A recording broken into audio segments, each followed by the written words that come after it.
Mbappe പിച്ചിച്ചി ഇച്ചിച്ചി അല്ല പിച്ചിച്ചി and European golden boot.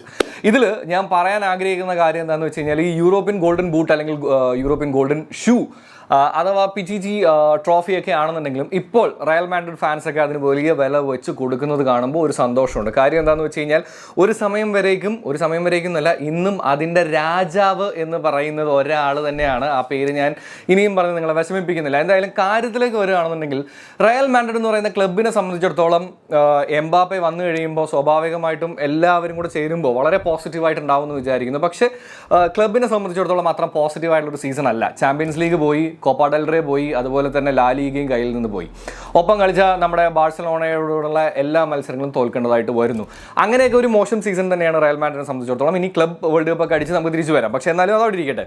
ഇനി എംബാപ്പയെ സംബന്ധിച്ചിടത്തോളം നോക്കുകയാണെന്നുണ്ടെങ്കിൽ ട്രോഫീസ് നേടാൻ സാധിച്ചില്ലെങ്കിൽ പോലും ഇൻഡിപെൻഡൻ്റ് ആയിട്ട് പുള്ളിയുടെ സ്റ്റാറ്റ്സ് എടുത്ത് നോക്കുകയാണെന്നുണ്ടെങ്കിൽ പുള്ളിയുടെ ക്ലാസ് 1% പോലും താഴേക്ക് കൊണ്ടുപോയി എന്ന് നമുക്ക് പറയാൻ പറ്റില്ല. ഇപ്പോൾ പിച്ചിച്ചി ആണെന്നുണ്ടെങ്കിലും അതുപോലെ തന്നെ യൂറോപ്യൻ ഗോൾഡൻ ബൂട്ടിലേക്കാണെന്നുണ്ടെങ്കിലും ഗോൾഡൻ ബൂട്ടിലേക്ക് എടുക്കുമ്പോൾ കുറച്ച് ഫോർമുലാസ് വ്യത്യാസം കാര്യങ്ങളൊക്കെ ഉണ്ടെങ്കിലും അതിൽ നമുക്ക് അറിയാം ഇപ്പം എന്തായാലും എംബാപ്പെ തന്നെയാണ് വിന്നർ. അത് ഞാൻ പറഞ്ഞു വന്നത് എന്താണെന്ന് വെച്ച് കഴിഞ്ഞാൽ എന്തൊക്കെ മോശം സാഹചര്യങ്ങളിലൂടെയാണെന്നുണ്ടെങ്കിലും എംബാപ്പെ ഈ സീസണിലും തൻ്റെ ക്ലാസ് കാണിക്കാനായിട്ട് ഒരു കുറവും അല്ലെങ്കിൽ ഒരു മടിയും വരുത്താതെ തന്നെ കാണിച്ചിട്ടുണ്ട് എന്നുള്ളതാണ്, അല്ലേ?